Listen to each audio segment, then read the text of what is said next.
건강하고 행복한 삶을 연구하는 시니어의 아들 락장군입니다. 엄마 아빠 밤새 별거 없으셨죠?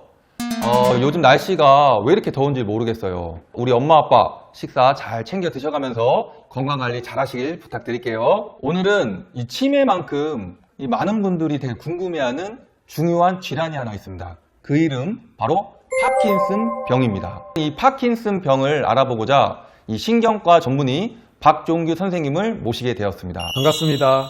저는 파킨슨병을 전공한 신경과 전문의고요. 현재 대한 파킨슨병 및 이상운동질환 학회 학술 간사로 활동하고 있는 박종규입니다. 다른 병하고는 좀 틀리게 이 파킨슨 병이라는 게 사실 좀 낯설어요. 우선 파킨슨병이 생소한 이유는 이 세상에 알려진 게 그렇게 길지 않습니다. 약 200년 전에 영국의 의사 제임스 파킨슨이 파킨슨 본인의 이름을 따서 세상에 알려졌기 때문에 200년의 짧은 역사를 갖고 있고요. 다만 이제 파킨슨병은 이미 치매 다음으로 가장 흔한 노인성 질환, 그래서 전 세계적으로 많은 환자분들이 겪고 있는 질환이고요. 인간이 수명이 늘어나면서 많이 드러난 병이기도 해요. 근데 이제 파킨슨을 전공하는 의사를 많이 만날 수 없는 이유는 우선은 전공하려면 많은 시간이 걸립니다.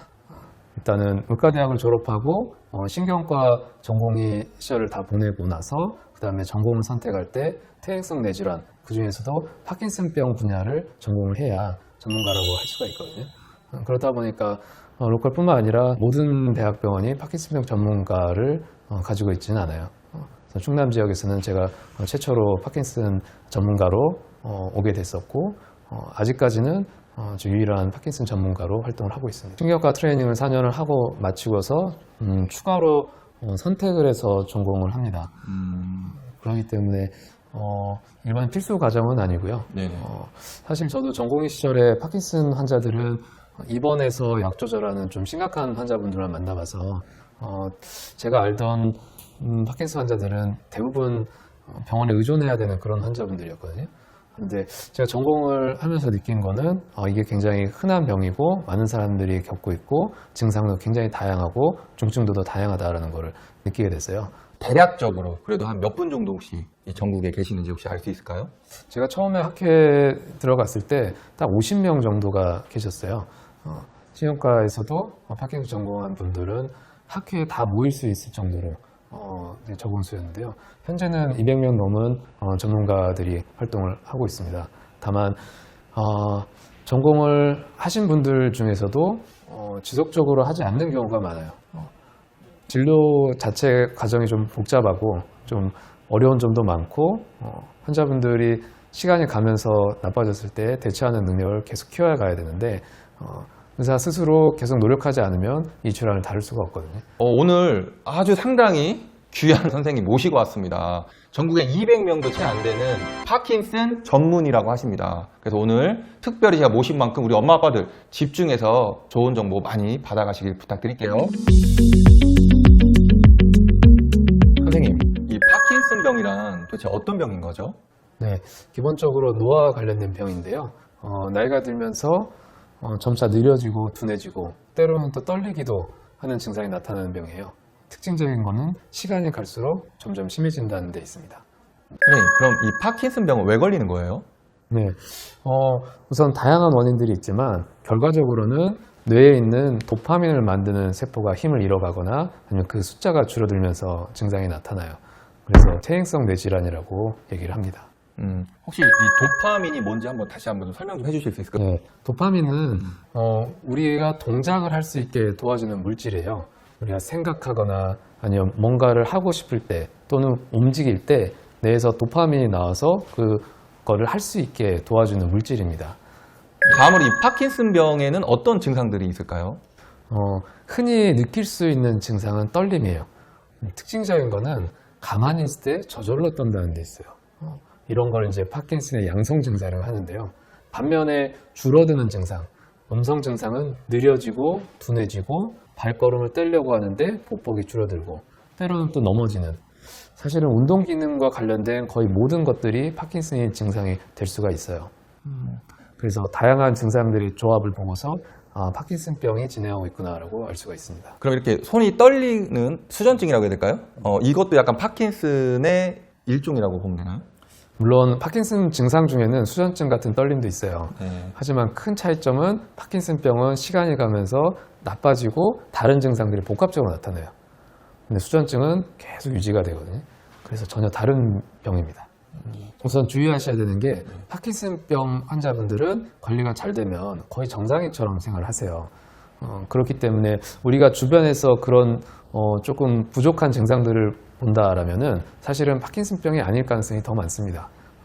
어떤 증상들이 있을 때 과연 이 파킨슨 병이라고 혹시 의심해 볼 만할까요? 가장 특징적인 거는 어느 한쪽의 기능이 떨어지는 거예요. 우리가 뭐가 나쁜지는 몰라도 왼쪽 오른쪽 비교해서 차이를 알 수는 있잖아요.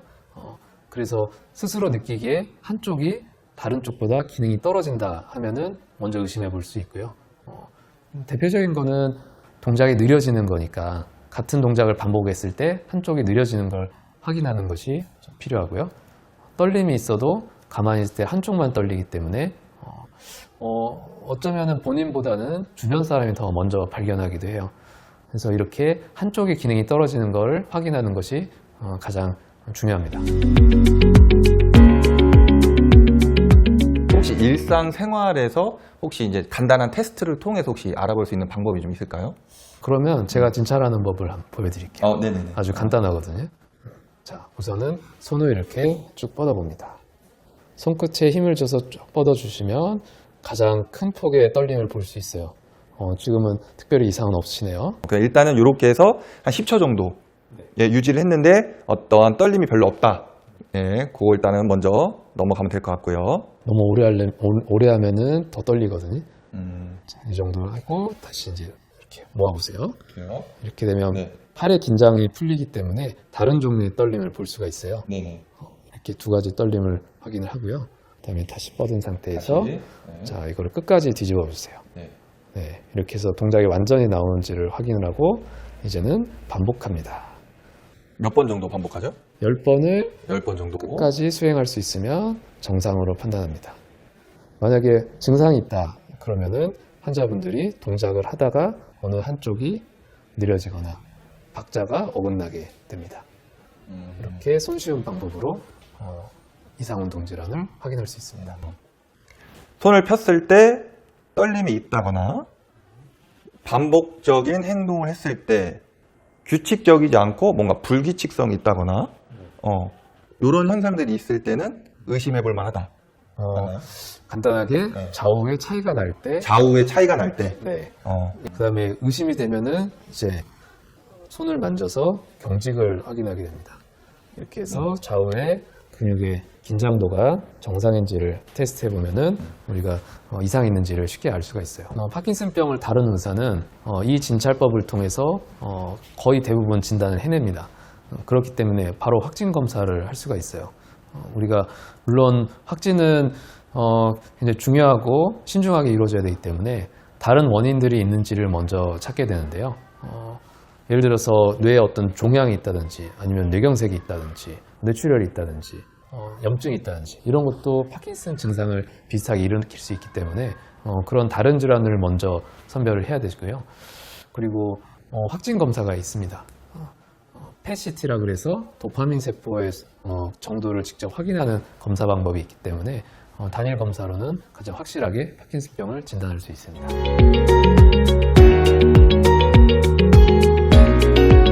선생님, 이 파킨슨 증후군이라고 제가 들었는데 이 파킨슨 증후군하고 이 파킨슨병 이건 어떻게 서로 다른 건가요? 사실 굉장히 큰 차이가 있습니다. 파킨슨병을 아시는 분들은 사실 파킨슨 증후군을 가장 걱정을 하시거든요. 치료하는 입장에서도 가장 걱정하는 부분입니다. 그런데 둘은 완전히 다른 병이라고 생각을 하고요. 파킨슨병은 치료제가 있고 파킨슨 증후군은 치료제가 없다. 이렇게 단순하게 나눌 수도 있고요. 사실은 파킨슨병 이외에 다른 뇌의 기능이 떨어지는 현상들이 동반된 경우에 파킨슨 증후군을 의심을 하거든요. 그래서 우리가 걱정하는 병 중에 가장 무서운 병이 파킨슨 증후군이 아닐까라고 생각을 하고 있습니다. 물론 특징적인 증상이 있긴 하지만 처음 시작은 비슷한 양상으로 나타나기 때문에 완전히 구분짓기는 어려워요. 다만 파킨슨 증후군 같은 경우는 진행 속도도 빠르고 그리고 파킨슨 이외의 증상, 손의 실조증이라든지 자율신경 이상이라든지 눈동자가 움직이지 않는다든지 이런 특이한 증상들이 동반되는 경우가 많기 때문에 초반부터 구분되는 경우도 있습니다. 다만 주의할 점은 파킨슨 증후군은 치료하는 관점에서는 완전히 다른 병이기 때문에 되도록이면 치료 효과를 보면서 진단을 하기 위해서 처음부터는 진단을 잘 안 하는 병이기도 해요. 초기 3년을 중요시하는데 파킨슨 진단을 하고 3년 동안 치료 과정이 원활히 된다면 대부분은 파킨슨 증후군은 걱정을 안 해도 돼요. 다만 3년 이내에 이유 없이 약효가 떨어진다든지 다른 증상들이 동반된다든지 하면은 증후군을 좀 걱정하게 됩니다. 제가 오늘 이 선생님 계신 병원에 한번 와서 잠깐 한번 이렇게 지켜보니까 생각지 않게 되게 젊은 사람부터 나이 드신 분까지 이렇게 같이 있었던 것 같아요. 제가 알기로 이 파킨슨 병은 뭔가 이 노인성 질환의 일환으로 나이가 들면서 걸리는 병인 줄 알았는데 혹시 그 젊은 사람들도 다 이 파킨슨 병으로 이렇게 오신 분들인가요? 그 점이 조금 우리가 주의해야 되는 점인데요. 우리가 노화로 오는 병이 이 병의 특징이기 때문에 사실 우리가 성인 이후로는 조금씩 노화가 진행이 되거든요. 그러니까 내가 갖고 있는 능력을 조금씩 잃어버리면서 병이 시작되기 때문에 연령대가 젊은 분들도 발생할 수는 있어요. 그러나 기본적으로는 어느 정도 노화가 진행됨부터 시작되기 때문에 노인 환자분들이 많은 것이죠. 파킨슨병은 젊은 사람의 경우에는 약물 치료로 거의 증상이 없기 때문에 우리가 일상에서 잘 만나기는 좀 어렵습니다. 그러니까 사실상 좀 이렇게 노인이 아닌 좀 젊은 층에서는 좀 걸리기는 더더욱 어려운 병이겠죠. 그렇죠. 확률적으로 발생하기 좀 어렵고.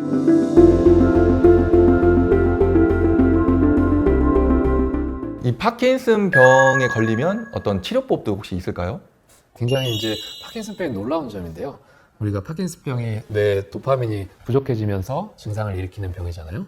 그래서 치료법도 단순하게 그 도파민을 보충해 줌으로써 어느 정도 증상의 호전을 보입니다. 이게 의학의 3대 기적이라고 하는 레보도파라는 약물을 사용하는데 문제는 레보도파라는 약물은 약효도 짧고 하루 종일 약을 여러 번 먹어야 되는 단점이 있기 때문에 우리가 계속적으로 사용하기는 좀 어렵습니다. 10년에서 20년 정도 지나면은 약에 의한 부작용도 나타날 수 있고 약을 감당을 못해서 약을 중단되게 되면서 파킨슨이 급격히 나빠지는 경우가 생겨요. 뭐 다양한 약물 치료법이 있지만 요즘은 이제 뇌신부제약술 같은 수술 치료법도 나타나고 있기 때문에 앞으로의 치료법은 많이 달라질 거라고 생각을 하고 있습니다. 그냥 우리가 영양제를 먹듯이 약을 먹음으로써 뇌에 도파민을 공급해줘서 해결하는 방식이고요. 다만 약이 완전히 하루 종일을 커버하지 못하기 때문에 약을 여러 번 먹어야 되는 불편함이 있고 그리고 약 용량이 많아지면서 오는 부작용들을 경험하기 때문에 시간이 갈수록 조절하기가 점점 더 어려워지는 병이에요. 그러니까 치료법이 있다 이렇게 이해하면 되겠죠. 그렇다면 이 완치라는 거, 이 완치도 혹시 가능한 얘기인가요? 사실 파킨슨 환자분들이 저한테 이 병원 치료법이 없다는데 어떻게 치료를 하세요? 라고 물을 때 저는 치료제가 있습니다 라고 말씀을 드리고요. 그러면 그 다음에 그럼 완치가 가능한가요? 라고 했을 때 사실은 말을 흐렸었어요. 그런데 최근 연구에 따르면은 도파민 세포를 이식하는 치료가 개발이 됐고 지난 1년 동안 이 도파민 세포를 이식해서 생존에 성공을 시킨 연구가 지난 5월 달에 발표가 됐거든요. 그러면서 이제는 완치가 가능한 병으로 바뀌지 않을까라고 기대를 하고 있지만 아직은 이거는 연구에서 이루어진 거기 때문에 임상적으로 실제로 환자분들한테 적용할 때까지는 아직은 시간이 필요할 것 같아요. 하지만 저는 완치의 길이 열릴 거라고 믿고 있습니다. 너무나도 희망적인 메시지인 것 같아요. 그래서 혹시라도 걸리지는 않으셨지만 또 혹시라도 또 걱정하시는 우리 엄마 아빠들, 혹여 파킨슨 병에 의심이 돼서 또 걱정하시는 우리 엄마 아빠들한테는 정말로 아주 희소식이 아닐까. 우리 박종규 선생님만 믿고 이 완치되는 그날까지 우리 한번 응원해 볼까요? 화이팅!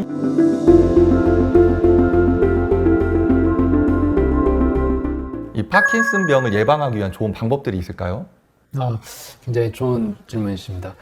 네, 파킨슨병 자체는 되게 다양한 원인으로 발생을 하고 있기 때문에 우리가 공통적인 것은 노화를 방지하는 것을 중요한 예방법이라고 생각을 해요. 여기에는 크게 5가지로 나눌 수 있을 것 같은데요. 첫 번째, 규칙적인 운동. 두 번째, 균형 잡힌 식사. 세 번째, 충분한 수면. 네 번째, 왕성한 뇌 활동. 그리고 5번째, 긍정적인 마음이라고 정리하고 싶습니다. 선생님, 그러면 이 규칙적인 운동이라고 말씀하셨는데 어떤 운동들을 이렇게 규칙적으로 하면 좋을까요? 네, 파킨슨병은 운동 기능이 떨어지는 병이다 보니까 사실은 운동 능력을 많이 키우는 것이 더 유리합니다. 학회에서 추천하는 거는 일주일에 3번 이상, 20분 이상 땀나고 숨차게 운동하는 것을 권해요. 내가 평소에 운동을 하고 있는 분이라면은 지금 하고 있는 운동을 더 강도를 높이고 체력을 길러가는 쪽으로 몸을 더 만들어가는 것이 파킨슨 예방에 도움이 된다고 할 수 있겠습니다. 충분히 잠을 자는 것도 중요하고요. 왜냐하면 깊은 잠을 잘 때 뇌에서 도파민을 만들어내기 때문에 깊은 숙면을 취하는 것이 파킨슨 예방에 도움이 됩니다. 그리고 노화를 방지하기 위한 뇌 활동 유지가 굉장히 중요한데요. 우리가 생각을 많이 한다 또는 문제를 푼다, 책을 읽는다, 음악을 감상한다 이런 뇌의 다양한 활동들을 유지시켜주고 사회활동을 통해서 사람들 만나서 대화하는 것도 노화와 파킨슨 예방에 분명히 도움을 줍니다. 그리고 긍정적인 마음은 뇌에서 자연스러운 도파민을 분비하기 때문에 파킨슨 예방에 도움을 주고요. 설령 파킨슨병이 있다 하더라도 긍정적인 마음을 가진 분들이 치료 효과가 높고 다른 예방요법을 더 적극적으로 참여하기 때문에 좋은 효과를 보였어요. 우리가 긍정적인 마음으로 적극적으로 노화를 예방한다면 좋은 효과를 볼 수가 있습니다.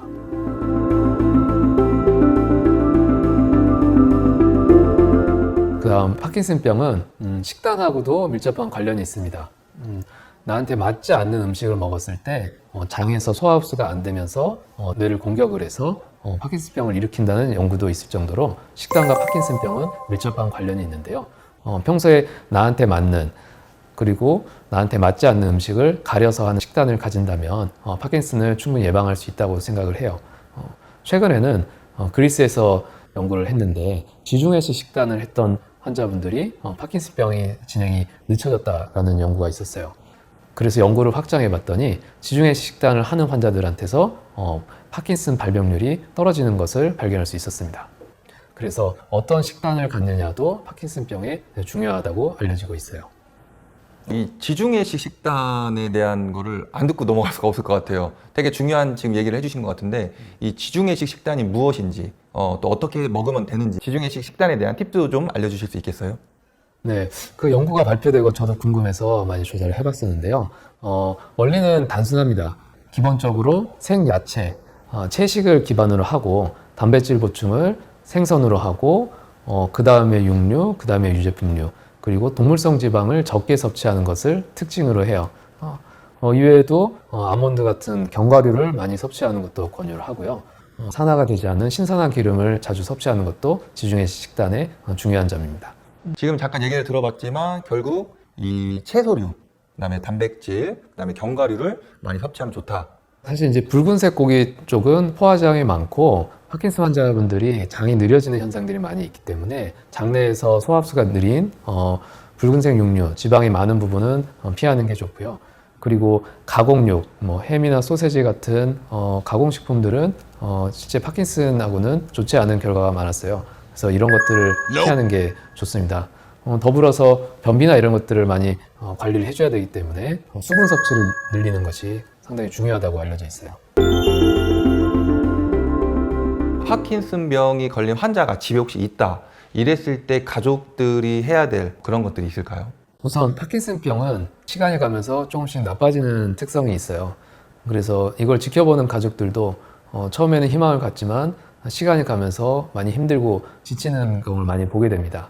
파킨슨 환자분들은 시간이 갈수록 가족들이 도움을 더 필요로 해요. 오히려 초기에는 약물 치료로 아주 좋은 효과를 보이기 때문에 사실 가족들의 도움보다는 스스로 조절하는 능력을 키워주는 게 좋고요. 시간이 가면서 파킨슨 환자가 스스로의 능력을 잃어버린다면은 그때부터 도와주시는 게 필요합니다. 병이 진행을 해서 환자분들하고 의사소통이 안 되는 일도 발생할 수가 있어요. 이것은 우선은 환자분들의 증상에 따른 변화가 심하기 때문에 나타난 건데요.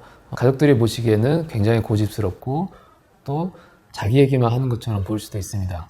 그러나 이것이 파킨슨병의 증상이라는 것을 먼저 인정을 하고 이해해 주시면 좋을 것 같고요. 환자분들이 병이 진행되고 거동이 불편해져도 판단력이나 인지 수준은 꽤 보존되어 있는 경우를 많이 봅니다. 그래서 평상시에 본인이 갖고 있던 어떤 체면이나 이런 것도 많이 중시를 하기 때문에요. 대화를 하실 때 선택지를 주는 방식으로 환자 스스로 결정하도록 하게끔 하시는 것이 도움이 됩니다. 예를 들어서 우리 식사를 하러 갈까요? 산책을 하러 갈까요?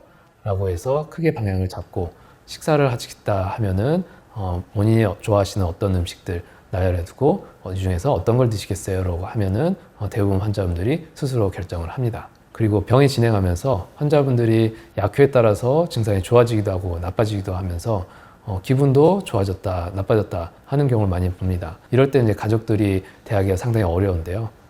기본적으로 약에 의한 그리고 병에 의한 증상이기 때문에 환자의 마음을 공감하려고 이해해 주시는 게 굉장히 중요하고요. 또 증상 조절이 잘 되면 언제 그랬냐는 듯이 굉장히 안전적인 모습을 보이거든요. 그래서 그 환자를 믿고 끝까지 인성을 보존할 수 있도록 도와주시는 게 중요합니다. 가족분들이 그분들 입장에서 선택할 수 있는 기회, 그 다음에 또 기다려줄 수 있는 너그러움 겸비해 주신다고 하면은 분명히 환자한테도 더욱더 호전될 수 있는 기회가 있지 않을까 그렇게 생각해 봅니다. 파킨슨병 환자분들은 대부분 정상적인 생활이 가능합니다. 단 저는 빨리 발견해서 빨리 치료를 해야 된다고 생각을 해요. 네. 환자분이 병이 오래돼서 기능을 잃어버리기 전에 빨리 발견해서 적절하게 치료를 한다면 본인이 원하는 삶을 살 수 있다고 생각을 합니다. 이것은 굉장히 중요한데요.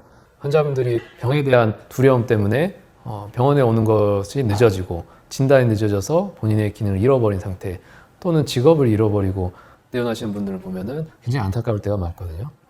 충분히 치료할 수 있는 병이고 스스로의 힘으로 이겨낼 수 있는 병이라고 생각을 하니까요.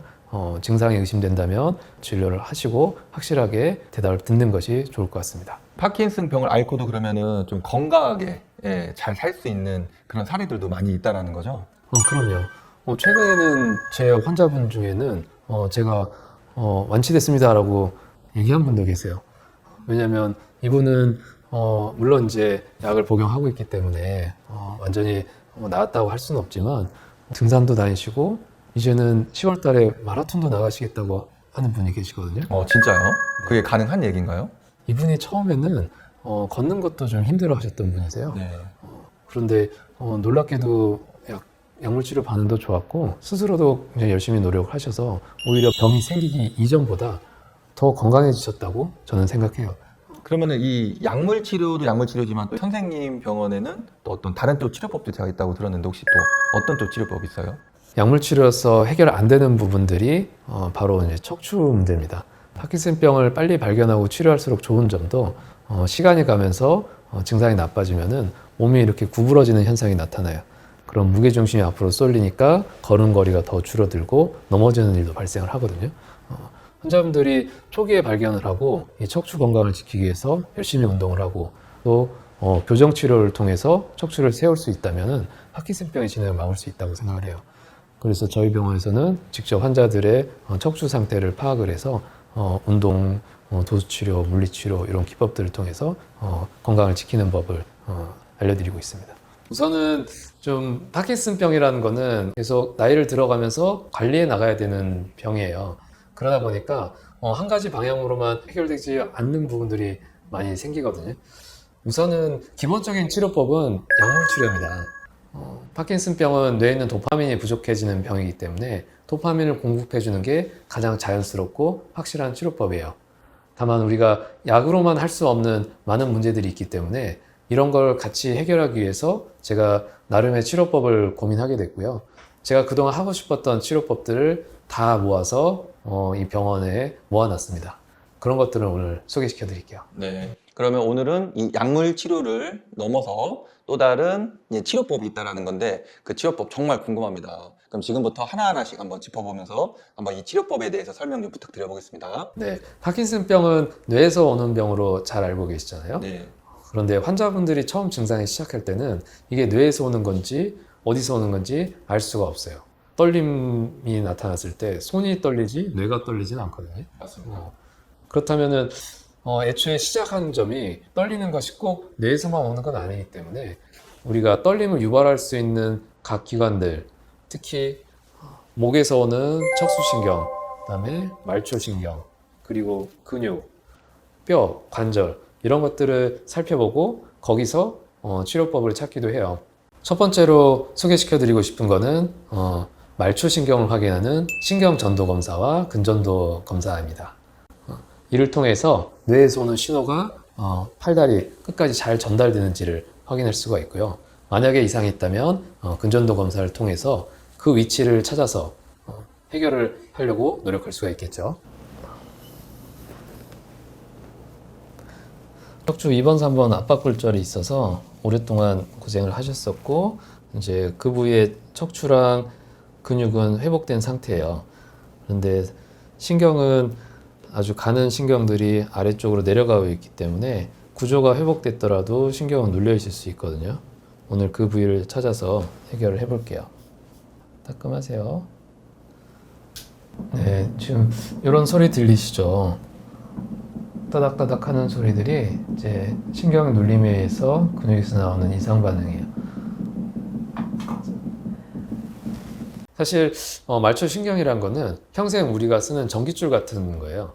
뇌에서 오는 신호가 끝까지 잘 전달되는 전깃줄이 필요하겠죠. 이것을 잘 보존하는 게 이 기능을 유지하는 데 상당히 중요합니다.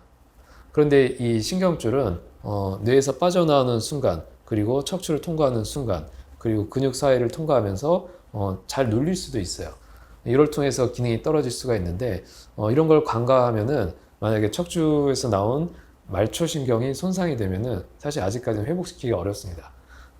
그래서 이 신경이 정상인지를 확인을 하고 어딘가 눌리는 게 있다면 그 원인을 해결하는 게 이 병에서 중요하다고 생각하게 됐어요. 단순히 파킨슨 증상이겠거니 하는 것보다는 진찰을 통해서 이상 있는 부위를 확인한다면 말초신경 검사, 금전도 검사를 해보시길 권유를 해요.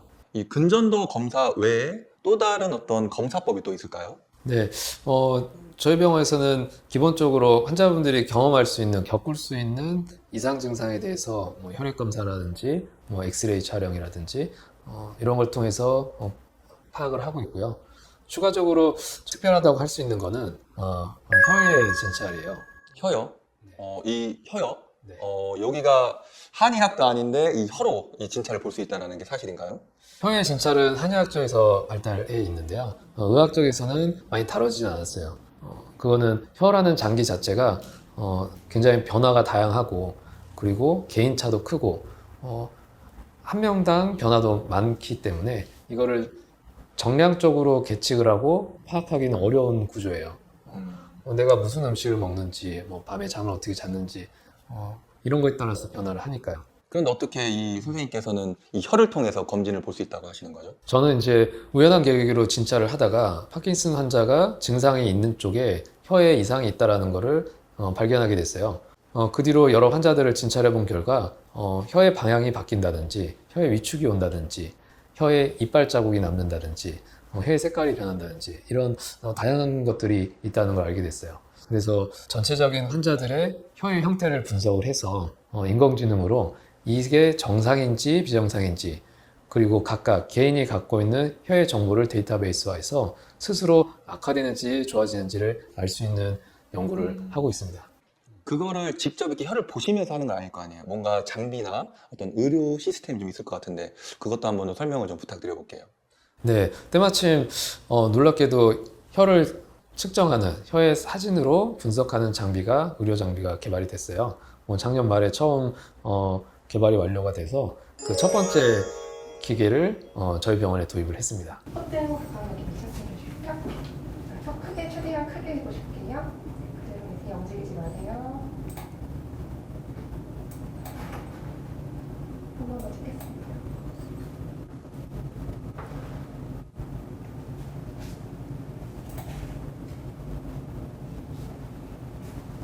파킨슨병을 알아볼 수 있는 이 두 가지 검사가 끝나면 이제 다른 어떤 치료법들이 있을 것 같은데 그 치료법에 대해서 한번 안내 좀 한번 부탁드리겠습니다. 네, 파킨슨 환자분들이 겪는 거는 아마도 많은 시니어분들이 겪는 것과 비슷할 거예요. 허리 아프고 어깨 아프고 목 아프고 머리 아프고 이런 각종 통증들 이런 통증들은 많은 경우에서 근골격계 질환으로 발현되기 때문에 엑스레이나 제가 진찰을 통해서 이상을 발견하면 추가 검사를 통해서 원인을 찾게 되고요. 직접적으로 통증 부위를 치료하는 주사 치료 그리고 제가 척추 교정이나 이완요법을 통해서 통증을 없애는 도수치료요법 그리고 약해진 근육들을 되살리는 충격파 치료 이런 것들을 저희가 준비해서 진행을 하고 있습니다. 이 주사 치료가 뭔지 한번 구체적으로 설명 좀 부탁드려볼게요. 네, 제가 하는 기법은 사실은 손을 통해서 환자가 어느 부위에 위축이 있는지 또는 근경직이 있는지를 먼저 찾고요. 그 부위가 근육이다 그러면 근육을 이완시키기 위한 주사 치료를 해요. 주사 치료라는 거는 수축된 근육에 바늘이 들어감으로써 원래 이 근육에 침투해야 되는 마그네슘이나 칼슘 같은 이온을 침투시켜서 원래 위치대로 원래 생리적인 환경을 다시 회복하도록 도와주는 과정이거든요. 그래서 일단은 기본적으로 통증 부위를 찾아내는 게 먼저 중요하고요.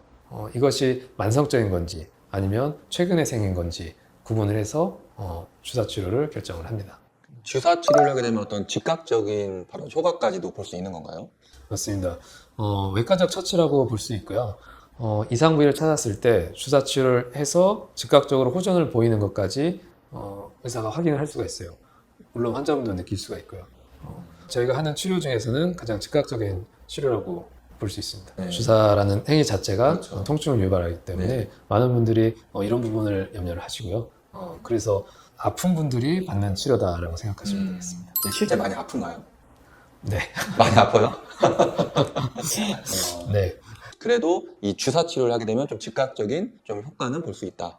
그렇다면 우리 엄마 아빠들 분명 아픈 거 되게 싫어하실 텐데 이 아프지 않은 또 치료법은 혹시 없을까요? 있죠. 주사 치료는 많이 활용되고 있지만 통증 때문에 거부감이 있으세요.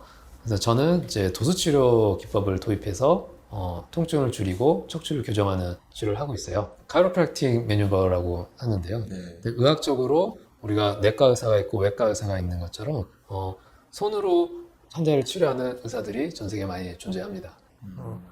저는 그런 과학적인 기법을 도입을 해서 되도록이면 통증이 없이 환자가 스스로 해결하지 못하는 척추 교정을 한다든지 뇌신경 이완을 통해서 신경을 회복한다든지 그리고 아픈 부위를 근육을 이완시켜서 통증을 사라지게 한다든지 이런 치료법을 도입해서 하고 있어요. 특히 파킨슨 환자분들은 뇌신경 경추 도수 치료가 중요하다고 생각하기 때문에 모든 환자를 제가 직접 하고 있습니다. 자, 입 안에 있는 턱관절을 안정화시키는 근육들을 이완을 시켜볼게요. 이는 이제 바깥쪽 근육이고요. 턱관절이 이완됐으니까 상부 경추를 이완시켜서 뇌에서 오는 신호들이 아래쪽으로 잘 전달될 수 있게 도와드릴게요. 특히 이제 11번째 뇌신경이 여기서 출발해서 승모근 쪽으로 진행을 하는데요. 이쪽에 경직이 오면 승모근이 경직되고 목 위쪽에 있는 근육들을 수축시켜서 이런 부위들을 압박을 합니다. 자, 놀라지 마시고 늘어납니다. 네, 좋아요. 허리에 힘을 빼고 늘어나는 감각을 느껴보세요. 오케이. 이제 숨을 들이셨다가 후까지. 오케이, 됐습니다. 자, 이제 손을 깍지 끼고 머리 뒤로 하시고 손 모으시고 고개를 숙여보세요. 자, 이제 몸에 힘을 뺄 수 있게 제가 잡아드릴게요. 자, 이제 온몸에 힘을 빼보세요. 자, 이제 척추의 모양대로 끝까지 움직여 보겠습니다. 자, 오른쪽으로 끝까지. 오케이. 반대로 끝까지. 오케이. 자, 이제 뒤로 기대면서 전체적으로 늘려볼게요. 하나, 둘, 셋. 오케이. 그리고 도수치료는 즉각적으로 효과가 나타나진 않아요. 그러나 도수치료의 일반적인 효과가 72시간을 가는데 이후로는 조금씩 효과가 떨어지거든요. 그 효과가 떨어지기 전에 반복해서 쌓아가면은 교정이 원래 목표대로 완성이 되고 그 다음부터는 유지를 할 수 있어요. 그러니 효과는 느리지만 지속적이고 단점으로는 반복해서 해야 된다는 것이 되겠어요. 그러면 이제 아까 치료법 중에 말씀하셨던 이제 주사, 그다음에 도수 치료 지금 얘기가 된 것 같고 마지막으로 충격 치료가 있는 것 같은데 이 충격 치료라는 거는 어떤 걸 얘기하는 거죠? 네, 충격파 치료는 사실 여러 분야에서 광범위하게 사용되고 있고요. 흔히 충격파 세석술, 그러니까 요로결석 같은 거를 없애는데 많이 사용이 되어 왔고요. 지금은 근골격계 문제들을 치료하는데 충격파 치료를 많이 하고 있어요. 제가 주목한 거는 근육의 재생 효과예요. 파킨슨 환자분들이 가장 걱정하는 척추의 기울어짐. 이것은 오래 지속되면은 척추를 지탱하는 척추 기립근 자체가 위축이 되고 약해지거든요. 네네. 운동으로 극복하려고 해도 운동이 잘 안 되는 부위예요. 그리고 몸이 기울어지면 무게중심이 앞으로 쏠리면서 넘어지려고 하기 때문에 운동을 더 무서워하게 되거든요. 그래서 이 척추를 어떻게 펼 수 있을까를 고민을 하다가 충격파 치료가 환자분들이 운동을 할 수 없는 부위에 깊숙하게 운동해주는 효과가 있어서 근육을 재생시켜서 척추를 세울 수 있다는 것을 알게 됐어요. 키가 4.5cm가 커지셨어요. 4.5cm나. 네.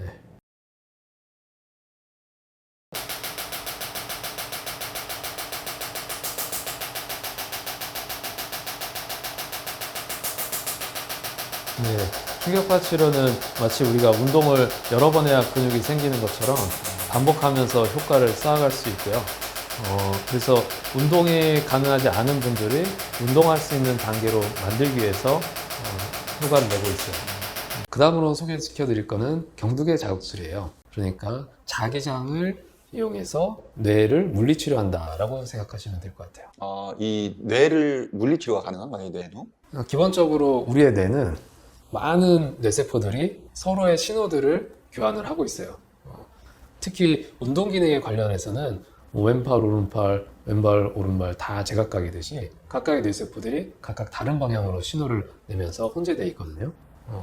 이런 신호들을 특정 주파수, 특정 리듬으로 일체화시키는 치료법이 경두개 자극술이라는 치료예요.